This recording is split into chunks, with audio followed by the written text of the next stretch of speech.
Welcome to Next Economy Now.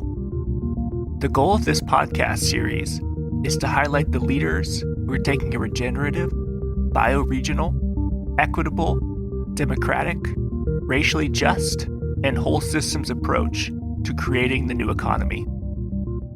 I'm Ryan Honeyman, a partner at Lift Economy.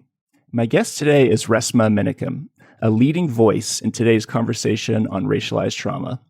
Resmaa created Cultural Somatics, which utilizes the body and resilience as mechanisms for growth. As a therapist, trauma specialist, and the founder of Justice Leadership Solutions, a leadership consulting firm, Resmaa dedicates his experience and expertise to coaching leaders through civil unrest, organizational change, and community building. Resmaa is the New York Times bestselling author of My Grandmother's Hands, Racialized Trauma, and The Pathway to Mending Our Hearts and Bodies. And he's also the author of the forthcoming book, The Quaking of America, an embodied guide to navigating our nation's upheaval and racial reckoning, which comes out April 12th, 2022. So Resmaa, welcome back to the show. Hey man, when I got the invitation, I was like, yeah, we're going to do that. Okay. There's other podcasts where I go, no, we ain't, we're not doing that one. I realized something that's like a little bit embarrassing, but I was like, I should have known this earlier, is on your photo that you have, I think it's on the cover of your podcast. I realized that's Nipsey Hussle on your that's sweatshirt. Nipsey. Yeah. And I was like, okay, this like makes more sense now. Everything, Yeah, man. Look, I have a number of people that I go to that were real philosophers. One of them, and people don't think of them in this way, but it is the way that I think of them. Like Bruce Lee. Bruce Lee was a philosopher. If you ever just listen to him, his interviews and his talk, he's a philosopher. The way that he combines things and thinks on fractals, right? Muhammad Ali was a philosopher, right? Nipsey was a philosopher. The way he talked about how you have to build things and how you get into trouble by trying to leap over the brick by brick, right? But you just want a brick wall, but you don't want to go through the brick by brick. I mean, it's just, in the Black community, we have a lot of knowledge that white supremacy says is invalid. And I really believe, and white body supremacy says and deems invalid. And I really believe when I see Black bodies and Black people and indigenous people on the come up, it fills me with so much joy because it is literally the energy of creation busting through concrete. You know what I mean? And so, because structurally, there's no way Nipsey should be talking about things like what he calls mailbox money. And Nipsey said, somebody told Nipsey asked him if he was, Nipsey was doing a lot of good stuff. And dude said, you making mailbox money. And Nipsey was like, mailbox money? What's mailbox money? He said, mailbox money is that money you make without having to give all of your labor to it. And you get money in your mailbox, whether that's email, whether that's right. And you think about, and that actually started me on the classes that I have on Cultural Somatics Institute, right? Was, can I put some classes up without me having to do all of this labor and all of this emotional labor every time? Can I begin to build pieces in that will allow people to get access to me?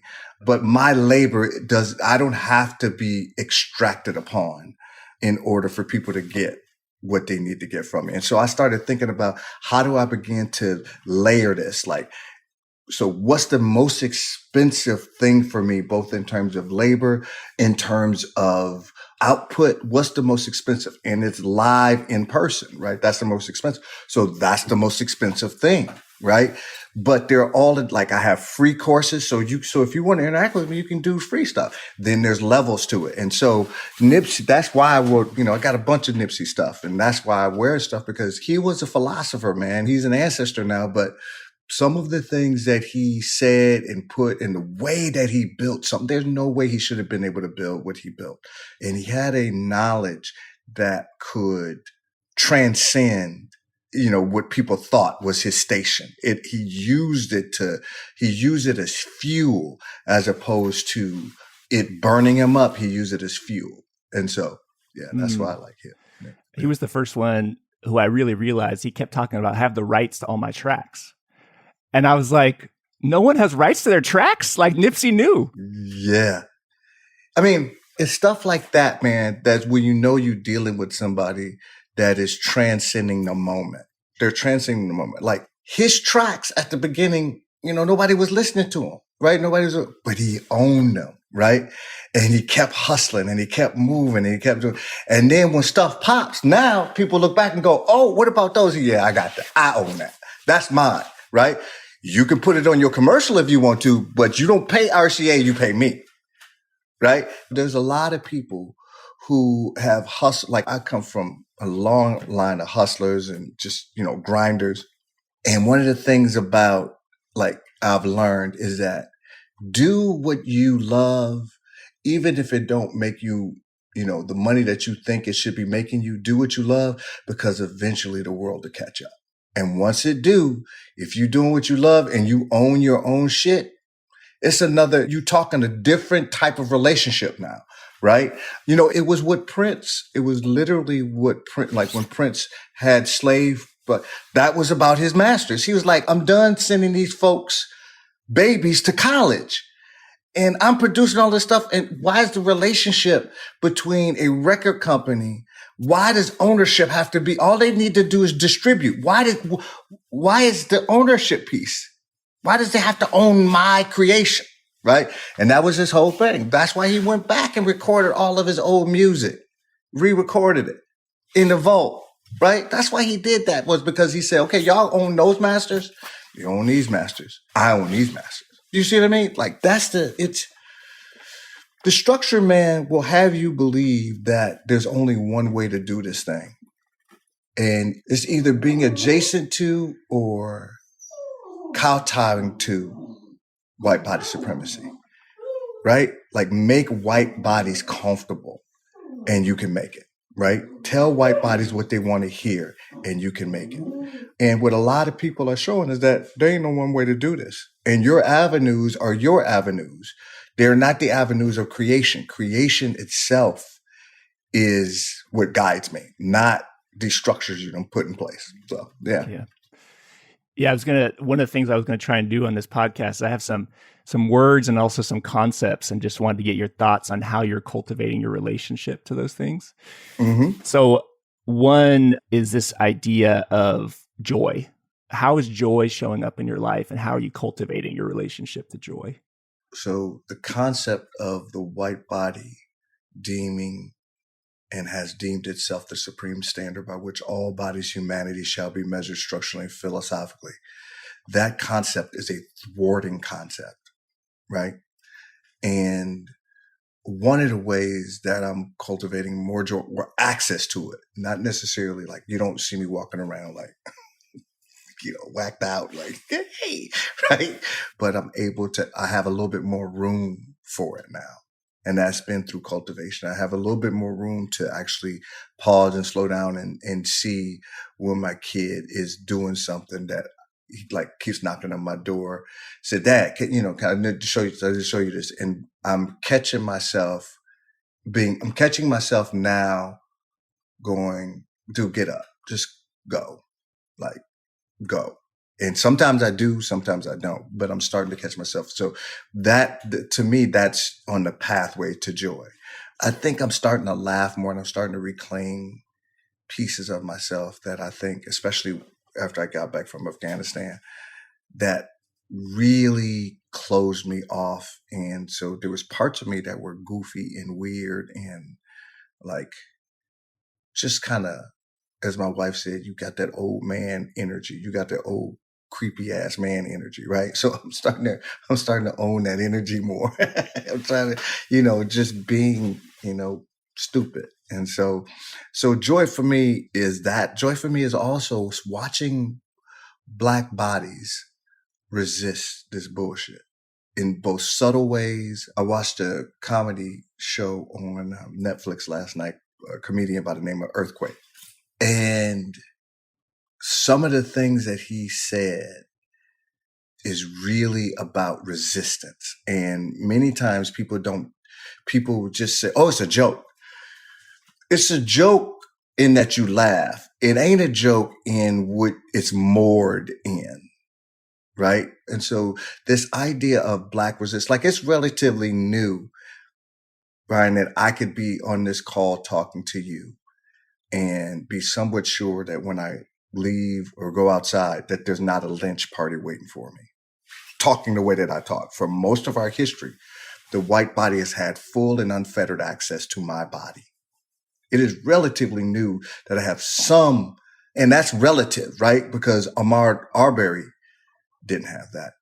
Trayvon didn't have that. Breonna Taylor didn't. George Floyd. You see what I mean? Like it's relatively new, but it's relative. It's not like I don't have to concern myself with the feralness and the viciousness of this structure, right? I can't just keep walking. I don't have the luxury that most white bodies have when it comes to that. So, yeah. So that's one of the ways that I'm experiencing joy is watching resistance, watching some white people, or some Black folks and indigenous and other bodies of culture saying, you know what? I'm not allowing that. So, yeah. We dropped in a little bit on this idea of dance. Yeah. And you're telling me about the psoas. I was telling Resmaa I've been dancing more, which is so counter to my conditioning. Especially like I feel like some men, maybe there's like hip hop dancer where you're still trying to be cool while you're dancing. You're like, yeah, that's right. Like, that's right. But it's like I'm like, what is the not cool like sensual way to dance in like That's Latin, it. like whatever dancing or That's it. and That's it is powerful. Talk Yeah. about resistance. I was like, Yeah, man. Yeah. So in my book, in my grandmother's hands, I talked a lot about the vagus nerve and the vagal nerve. It comes out of the brainstem, resonates. It is literally an amplifier and broadcaster, right? It is the thing when you're talking to your sister, you're talking to your wife, and you catch the vibe on something and you say, what's wrong? And she goes, nothing. And you go, oh, fuck. Right? Or you're talking to your brother, you say, hey, man, what's going on? He said, nothing, man. And you go, right? That's the vagal nerve. That's the constriction. That's the tightness. That's the right. All of that. There's the, there's more room, right? And you hear it. And the longer you're with another nervous system, another body, the more you pick up on the subtle pieces. The same thing applies to the psoas muscle. The psoas muscle is the muscle that actually connects the top part of the body with the lower part of the body. It's right around the hip area, right? Liz Koch says that it is a fluid muscle. It's designed to have a lot of fluid in it, and stress can begin to dry it out, right? It is also the muscle that's responsible for urges and fight and flight. It's the mobilizing or immobilizing muscle. If something's too dangerous, you immobilize. If something is accessible, you might be able to mobilize, right? That's the psoas muscle.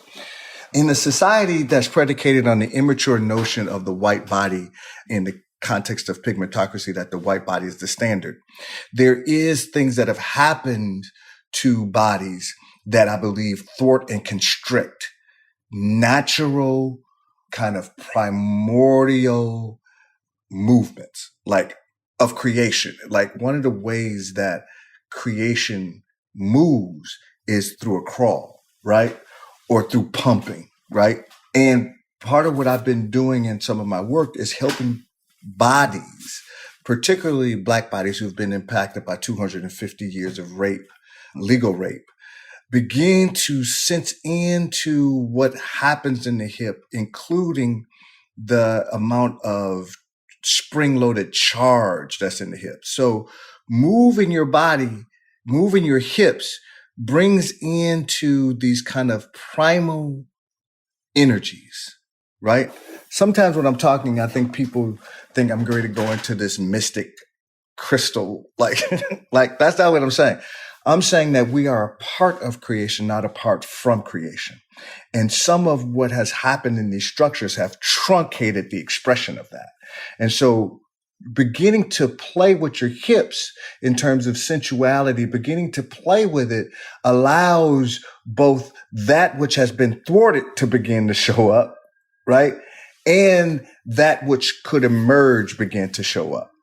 And so, and sometimes what happens when people like start to begin to explore into this, they only want what can emerge without realizing that there's 400 and 500 years of thwarting that's also taking place. So you starting to begin to do Latin dancing, which is a lot of it is indigenous and African movements, right? Because remember, when we talk about Latin and we talk about Spain, Spain was one of the five superpowers that were engaged in the genocide, the imperialism, the enslavement, right? And so, the other thing that I've been doing a lot of reading lately about this whole thing around pigmentation, right? And pigmentocracy, right? That we live in a structure that's predicated on a hierarchy. And this is why anti-Blackness and indigenous invisibility is woven throughout the structure, is that the pigmentocracy suggests that the further you get, the darker you get, the less human you are, right? That's woven through the structure. So whether you're talking about Spain, Portugal, France, England, the Netherlands, you're talking about that piece. And so the idea that you're going to start doing embodied work and not deal with the 400 years of spring loadedness is actually one of the problems that I see in a lot of the somatic work right now. Most somatic work can't handle the charge of race. So that's why they keep going to, we've all been impacted by it. And we all should, right? That's the move, right? It's like, we all should, yes, racism, but let's talk about intersectionality, right? because they can't hold that charge, right? And so for me, when you talk about beginning to work with that, and here's the other piece. In white bodies, think about this for a second. Most white bodies that are listening to this call right now are descended from white bodies that were fleeing something that never got dealt with. And most white bodies that were fleeing something were fleeing other white bodies that never got dealt with. So this kind of locking down in the hip area from terror becomes decontextualized over time. Right. And so you begin to do that. Here's what I would say to you, though. If you're just doing it with just your white body, you're only going to be able to get this much. You have to do it with other white bodies and begin to explore those pieces for the rest of your life. Right. Because now it becomes communal knowledge as opposed to just individual knowledge. Does that make sense? Absolutely. Absolutely. Yeah. The other piece of it is so much of my practice on the sort of somatic or emotional side has been to calm things down, like sit and meditate, calm, yoga, calm. I mean, there's some fire in yoga, but dance is different. It's like hype it up. There's sensual dance, but also let the energy out in a ecstatic way that's different. That's right. So this whole idea of calming is really, I've come to the conclusion that it is a bypass to maintain white comfort. And I think religion does the same thing. I think yoga does it. I think there are all of these kind of escape hatches that the white body supremacy structure has built in to say all that spring loadedness, bypass it. And this is why I say white bodies it's going to take at least 9 generations before white bodies know what the hell is going on with race. Because they haven't had to learn and be conditioned and tempered around race. So this is why when white people start talking to me about race and they start credentializing, a lot of times I'm like, I really have no use for you. You know what I mean? Because you're trying to credentialize, tell me how much you loved my grandmother's hands and how much work you've done and how you're a somatic therapist and how you're doing all that stuff. And I'm sitting there thinking, you're dangerous. You don't even know that the vibe that you're sending off is that you're dangerous. Not that you're smart, but that you're dangerous because you're not taking the time to slow it down with other bodies and create culture, not self-declarations. So, yeah. I'm curious, one of the other concepts or ideas I was going to ask you about is this: how are you relating and cultivating ritual? So that's another one, right? That's another one of these, I think, if you don't watch it, it can slip into bypassing and then be empty, right? Everybody's doing land acknowledgements now. Ain't nobody giving land back to the indigenous people. You know what I mean? Everybody is, you know what I mean? It don't mean shit if it's not emergent. It means absolutely nothing because you haven't tempered and conditioned anything, right? The last time I was at a place or I was doing a thing online and I purposely didn't do a land acknowledgement. Because when I got the information on what they wanted me to talk about, they say you have to do a land acknowledgement first. And I purposely, and I knew the energy was going to just wind up. So I'm go through the whole thing, and it wasn't an indigenous person, it was a white person that did this. They said, I love your talk. I loved what you said, and I'm 100% in alignment, and I get it, and da-da-da. And usually when white people do that, I'm like, watch my wallet, right? Just like, but I'm a bit concerned that as we started this, you didn't do a land acknowledgement. You didn't. And I'm sitting there and I'm smiling. And when they got done, I said, how dare you? I said, you're talking to a person whose people were enslaved, that most white bodies have no idea the level of feralness that my people have experienced. And because you want me to perform like a fucking circus monkey, right? You think that means something. And what I'm going to tell you is that most indigenous people know that this land acknowledgement stuff that you're doing does not come with giving the land back. So stop fucking trying to get me to play this game. If I want to do it sometimes, I will do it. But you don't get to do your white gaze, Gaze. You don't get to do your white gaze at me. And then now all of a sudden you're an authority on fucking land acknowledgement. You're not. Land acknowledgements without realizing that the brutalness of getting that land, the genocide of getting that land has still not been, there's been no healing. And when I say healing, I don't mean healing like kumbaya, right? I mean, there has been no acknowledgements that every treaty that America entered into with indigenous people has been broken. But you want me to sit up here and do a land acknowledgement because that's the thing to do. And it's empty. And bodies of culture know it. And so what was the question you asked? Just ritual, how you're relating to ritual. Yeah, I think ritual has to be emergent. It just has to be emergent. And it has to be communal. And most white bodies have no interest in being in community with other white bodies. They will live next to other white bodies. They will have white neighborhoods, but communal means intimacy, right? Creating a living, embodied, anti-racist culture, not being not racist. There's no such thing as not racist. It's either you're doing everything you can to usher in a living, embodied, anti-racist culture, or you're complicit by saying nothing, by doing nothing. Because one of the reasons why white bodies don't do anything is because they know the feralness and the viciousness of other white bodies. They've learned it through their participation in lynchings. They've learned it through their understanding of it. And so what ends up happening is white bodies more often than not don't want to contend with those pieces.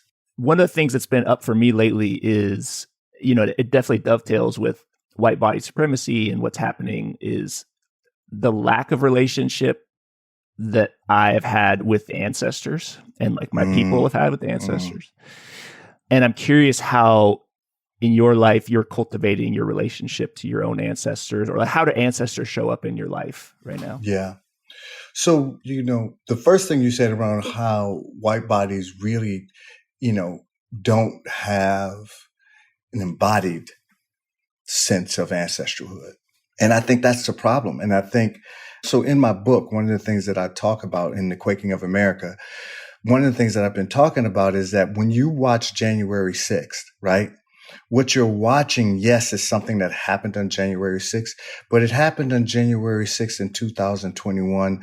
It happened on January 6th in 1987. It happened on January 6th in 1908. It happened in 60. You see what I mean? That feralness around white body supremacy and the rage really has nothing to do with Black and indigenous bodies and everything to do with white bodies being disconnected from the trajectory of history and the trajectory of creation and the trajectory of their ancestors. And so there's this piece that, and then that disconnection ends up decontextualizing itself and being standard.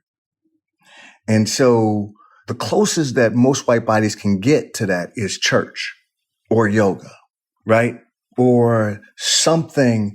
But even then, there's an experience of there's no there, right? It's like it's performative and I'm talking collectively, right?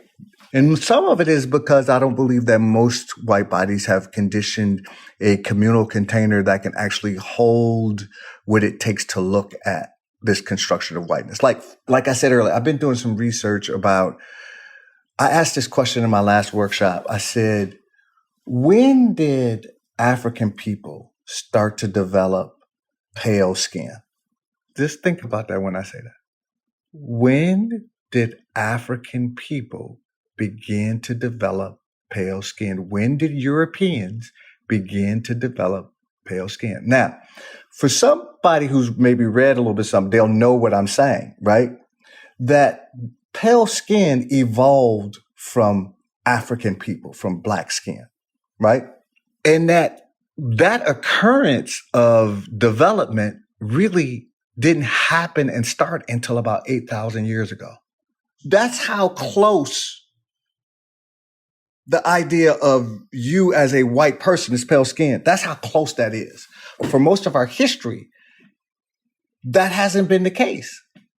Now, for some white bodies, they'll hear that and be like, that's bullshit, blah, blah, blah. And I would ask, there's this new thing that they just invented last week called Google, that all you got to do is Google, when did Europeans start to develop pale skin? And it all comes up to science. The science in this is like taking off. A lot of people are starting to begin to write about this. And so the reason why I said this is because just that notion is a constrictive notion for most white bodies, that white bodies come from Black bodies, right? That without the African woman that we all come from, without her mitochondrion, nobody exists. And so for me, ancestryhood is how do you tie back to creation, not just how do you tie back to your Uncle John, right? And most people think that their ancestors are only human memories, as opposed to ancestors are elemental. Ancestors are energetic. Ancestors are historical, right? Ancestors are animals. Right? Ancestors is fire and earth and you see what I mean? Like those pieces. And that's not just something you can just do and declare. It's something that has to emerge in a particular context. So that's how I think about the ancestral stuff like that. It can be used as another bypass. One of the questions you ask on your podcast that I might just borrow for a minute is how are you sleeping and eating, man? Yeah, man. Getting better now. The trials of the people who lynched and murdered Ahmaud Arbery, and then the Chauvin, and then the federal trial of the 3 police officers who also murdered him. Sleep has been off. Stomach's been off. Belly's been off. I'm trying this new thing too. I think that might have thrown it off into, well, I'm only eating once a day. And so my body's like, eat, trying to, so it's been off, but it's starting to even out a little bit. One of the things I wanted to ask you about as well is this emergence of the pushback. I guess I wanted to ask you, what is because we spoke I was looking back, it's October 2020, Oh, wow. Okay. It's been a minute. Mm-hmm. What is your thoughts on the sort of evolution of this movement from COVID, and George Floyd, Breonna Taylor? like this sort of last 2 years, are you feeling optimistic or pessimistic, or what's your general take on things right now? Last week, Russia attacked the Ukraine. And in the midst of that, white body supremacy showed itself. It's always there, but it showed itself.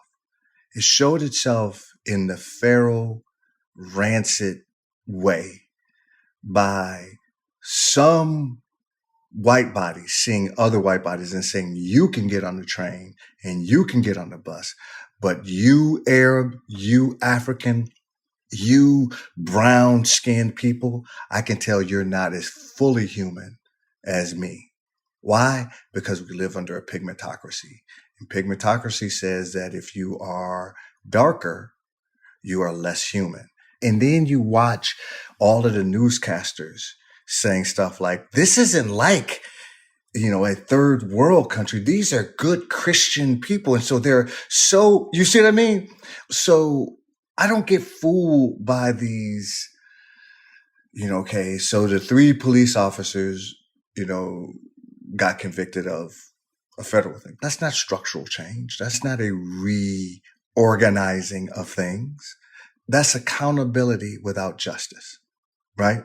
And so I don't really get enamored with a lot of this stuff that when it pops up. I just go, oh, yeah, I'm glad that happened. I think it will bring I'm not sure what it will bring to the families, but I think it'll bring something different had they not been convicted. I think, there's a different texture, different quality to it, but I don't get all like, oh, we're on our way. Like we've arrived and now we're getting ready to do this thing. Because most white bodies don't have an appetite for it. I believe you. I know it to be true. Yeah. What's something in the last 2 years, what's a strongly held belief that you've had that's maybe changed in the last 18 months to 2 years? I think in some ways I had the belief that if white bodies got enough information, then they could do something different. And that's been dispelled. I don't believe information is the curative element. And so I don't believe that white bodies are interested in the conditioning and tempering that it's going to take in order to transform this world so they don't pass the feralness of white body supremacy down to their children. I don't believe they have an appetite for it. So I've thoroughly dispelled that myth now. This idea of like politics, so you have left wing, you have, left leaning and left wing, and then you have right wing, right? And to me, both wings are part of the same racist bird, right? When you have Biden sitting up there talking about the blacks, when you have Biden right now could, with an executive order, strike marijuana as a Schedule 1, right? Right now, he could expand the Supreme Court to not just 9, but to 13, or he could do that now.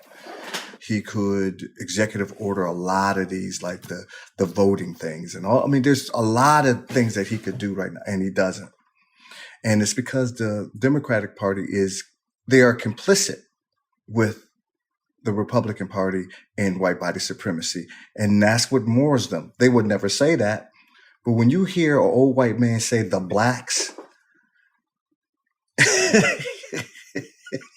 right? And everybody's like, that's just the way good old Joe talked. Well, good old Joe also ushered in, a lot of draconian laws that affected black people, right?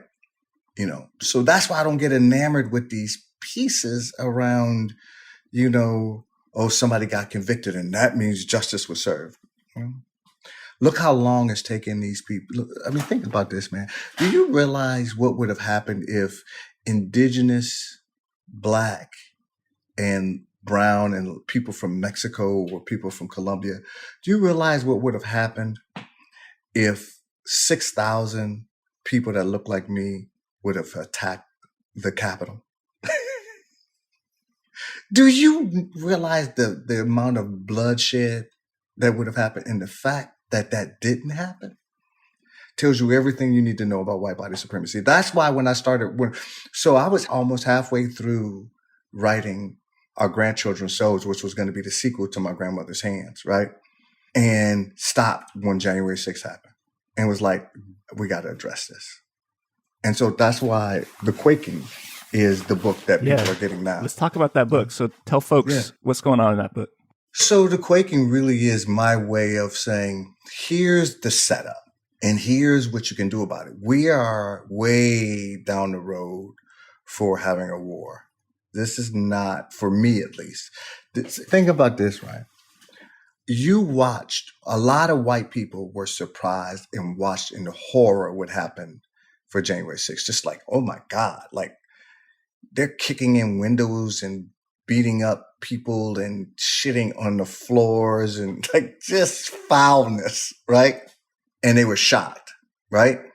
Think about how many white people saw that on TV and were shocked and horrified. And now think about that they did nothing to change their behavior. How many white folks saw that and said, I need to take a self-defense course?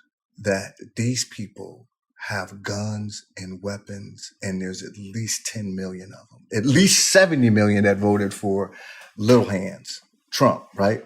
There's at least 70 million people that rock with that, right? I would say 8 to 10 or 7 to 10 million are not opposed to using weapons on people.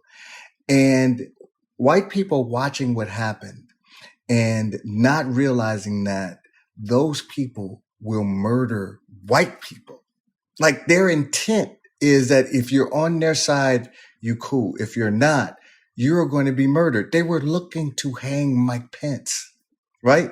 And the collective white body did not go, we got to take this seriously. What are we missing? You know, do we need to learn how to use weapons? What do I do with my, like that didn't happen, right? Because most white bodies believe that their whiteness will protect them. I'll never say that. But when you watch something like that happen and in mass white bodies don't switch up, you're watching an advantage. They know their advantage by white bodies, but they're not seeing that this is a different level. This is not what you think, right? And so for me, that's why I started writing the book, because I don't believe white folks realize how much mortal danger they're actually in. And they've used whiteness to help them get around it. And it's not going to work. Because when the shooting starts, white bodies are going to be asked, which side are you on? You can't declare yourself at that moment to be not racist. It's irrelevant, right? All of your things around, I don't want to have weapons in my house. I don't want to learn a self-defense. I don't want to take the seriousness of white supremacy. I don't want to do that. Makes you vulnerable. And then I wanted to also speak to Black and brown and indigenous people and say, you're not crazy. You're not crazy. Like what you think and has in that energy that you've had to sense into and tend to, it's actually happening. And so that's what the whole book is about, is putting into context this thing that looked like a one-off, but has real roots historically. And then I provide, you know, a way to begin to condition in an embodied way so you can be ready for what's getting ready to happen. So that's it. And I think that's one of your unique gifts is framing up the conversation. This is real. Like there's an intellectual understanding. And then what is the embody practice? Because just reading the ideas ain't going to do it. It ain't going to do it. You have to just literally begin to temper and condition your body to be what, like if I told you that I was going to do a boxing match and you said, man, I'm glad you're doing it. Yeah. You're starting to get more exercise. I said, yeah, I'm really thinking about doing a boxing match. And then you said to me, well, you thinking about boxing somebody? And I said, yeah. And then you said, well, when are you thinking about doing it? And I said, tomorrow. And I'm fighting Tyson. You'd be like, dude, you're not, what do you mean you're fighting Tyson? What do you mean you're like, you'd be like, why do we think things is any different when we talk about race? And it's specifically with white folks. They just think that they can just declare and that's enough, right? And they're not conditioned. And so there's going to be a lot of pain, right? And sometimes I think white bodies are more willing and ready to deal with dirty pain the pain of avoidance than clean pain of going through it. So. Last thing here, how can folks learn more about your work? So April 22nd, the book's coming out, the new book. April 12th. Sorry, April 12th. April 12th, Yeah. 2022. Yeah. 2022, yeah. April 12th, 2022. And then, tell folks about like some of your offerings and where can folks learn about it. So if you go to resmaa.com, resmaa.com, there'll be a list of all my classes is up there, workshops that I'm doing. I suggest people take the foundations course if they want to know more about, this work around somatic abolitionism. I am going to be actually on the Breakfast Club the week of April 12th again. I'm looking at some other talk shows out there too. I have a blog on Psychology Today now. And then I'm going to be doing a bunch of book signings. So I'll be doing a book signing in New York, Dallas, LA, San Francisco, Atlanta, and Minneapolis. Along with I'm cutting an album to go with the book and the traveling art exhibit. So what I would suggest is that people go to my social media, go to resmaa.com, sign up, go to resmaa.com, scroll down to the bottom, sign up for the newsletter so you'll know what I'm doing and stuff like that. And then just get involved and take some classes and let's try and change that. Yeah. I'm going to have to come down to San Francisco and say what's up. So I'm nearby. Yeah, please do. Just sign up for the newsletter so you'll know when it's happening. And then I'd love to see you, man. Well, Resmaa, thank you so much for being on the show again, and appreciate you. And I look forward to seeing you in person someday. Yeah. Appreciate you, man. Thanks. Next Economy Now is a production of Lift Economy. To listen to all of our episodes, go to lifteconomy.com/podcast. That's LIFT economy.com/podcast. You can also sign up for our monthly newsletter at lifteconomy.com/newsletter. Please also rate and review our podcast on iTunes, Spotify, Stitcher, or wherever you get your podcasts. Thanks for listening.